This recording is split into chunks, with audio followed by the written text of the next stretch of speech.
sa pagpili ng taong mamahalin mo. Sana pakinggan mo din ang isip mo. Dahil hindi sa lahat ng pagkakataon laging masaya lang kapag nagmahal tayo. Pero minsan talaga, kapag puso mo na ang bumulong sa isip mo, wala na lang tayong magagawa. Kaya mahirap talaga kalaban ng puso. At madalas na ang ibinubulong niya ay ang nasusunod.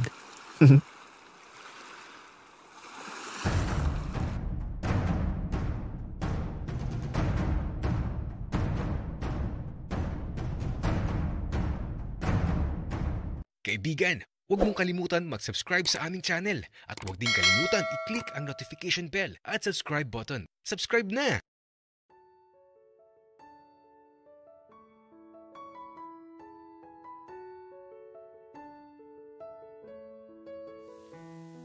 Sa isang sitwasyong parang tila ba napasubo ako. Hindi ko talaga alam kung anong gagawin ko.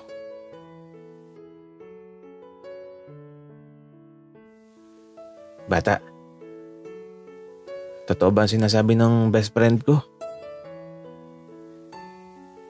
Bago ako sumagot sa papa ni Benji, tumingin muna ako sa bodyguard ko.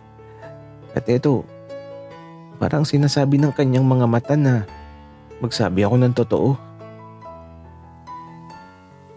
Kaya eto, bahala na. Medyo kinakabahan ako. Bakit ba kailangan pang sabihin ni kuya yun sa tatay ni Benji? Para tuloy akong ginigisa sa mga oras na to. Hindi ka na nakasagot, bata. Pipi ka ba? Pasensya na po tito pero totoo po yun. Okay. Pero bakit kayo naghiwalay? Anong dahilan? Pasensya na po. Pero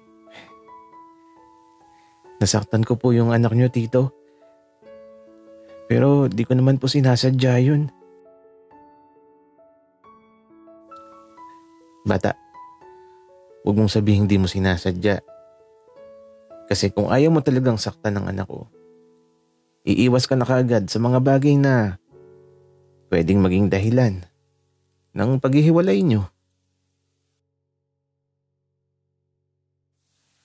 Hindi ko naman po talaga sinasadya, tito. Bata, kahit di mo sinasadya, nakasakit ka pa din. Anong resulta ngayon ng isang pagkakamali sa nakaraan? Isang malungkot na kasalukuyan. Best friend, huwag mo namang sermonan ng alaga ko. Alam ko kasing nagsisisi na siya, kaya lang nagmamatigas ang anak mo. Kaya eto, ako na magpapakilala sa'yo sa ex niya. Ganun ba, best friend? Pero anong plano mo, bata? Gusto ko po sanang makausap ng maayos ang anak niyo, tito.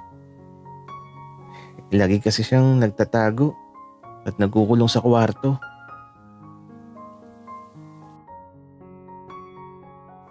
Para saan ba ang pakikipag-usap mo sa kanya? Kasi kung ayaw ko na niyang makausap, huwag mong pilitin. Ganun lang yun. Hayaan mo, tadhana ang maglapit sa inyo ulit. Natahimik ako bigla. Tama naman si tito. Kung ayaw ako kausapin, huwag kong pilitin. Kaya lang ang hirap naman ng ganun. Kailan pa niya ako kakausapin? Kailan ba kayo babalik sa norte, best friend? Hindi ko pa alam, pre. Ewan ko dito sa alaga ko kung gusto nang bumalik. Hindi po muna ako babalik. Dito muna po ako. Gusto ko po kayong makilala, tito. Okay. Walang problema. O siya, bata. Mamaya magpahinga ka muna. At gamitin mo na lang yung mga damit ni Benji. Magkasing laki lang naman kayo. Salamat po, tito. Kaya, eto. Matapos makakain, nandito lang ako sa silid ni Benji. At aba, may larawan sila ni Arturo dito. Nakakatuwa eh. Nahiga ako sa kama niya tapos ipinikit ko na yung mga mata ko. At ilang saglit pa, nakatulog ako kaagad. Gabi na nang magising ako. At paglabas ko sa silid, aba, yung papa ni Benji at yung bodyguard ko, ayun, lasing na. Gising na pala ang Sleeping Beauty. Tara din, tumagay ka. Gagi. Natawa naman ako dun sa Sleeping Beauty. Kaya ito, lumapit ako at kinuha ko yung tagay na ibinigay ng papa ni Benji at aba, napakatapang. Kaya ba? Wika ni Tito. Opo. Kakayanin. Kaya ito, napaupo na ako dito. Kahit kakagising ko lang. At habang naghahapunan, diretso tagay na lang din talaga. Kaya lang, mabilis akong malasing. Kaya ito habang tumatagal, nahihilo talaga ako. Tapos ewan ko ba. Basta, hindi ko na alam kung anong nangyayari sa paligid ko. Pakiramdam ko nga lumulutang na ako. At eto wala na ako maalala. Nakapikit lang talaga ako. At nang buksan ko yung mga mata ko, wala, umaga na kaagad. Ano nangyari kagabi? Kaya eto, paglabas ko sa silid, nakita ko kaagad si kuya at yung papa ni Benji na, ayun, nasa labas sa bakuran. Nagkakapi sila dun. Kaya lumabas na din ako. At eto, paglapit ko, tinawanan ako kaagad ng papa ni Benji at ni kuya.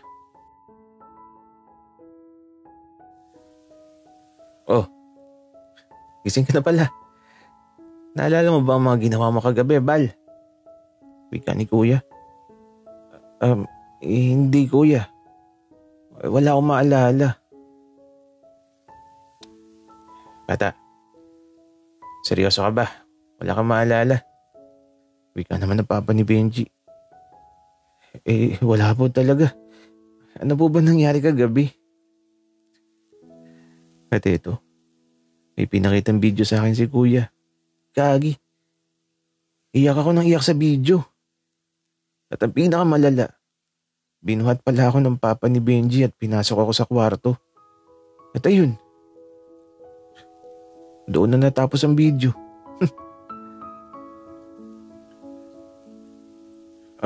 Kuya, burahin mo yan. Oo na, buburahin ko na. Wika naman ni kuya. Tapos yung papa ni Benji eto, natatawa na lang. Bata, magkape at pandesal ka na muna. At may pupuntahan tayo. Saan po, tito? Basta, may pupuntahan tayo. Para kapag nagkaabalikan na kayo ng anak ko, sanay ka nang magpalabas ng gatas. Alo, ano yun? Bakit kailangan magpalabas ng gatas?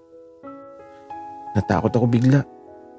Baka kung saan ako dalahin ng papa ni Benji. Bakit ba kasi kailangang magpalabas ng gatas? Ano ba kasi yun?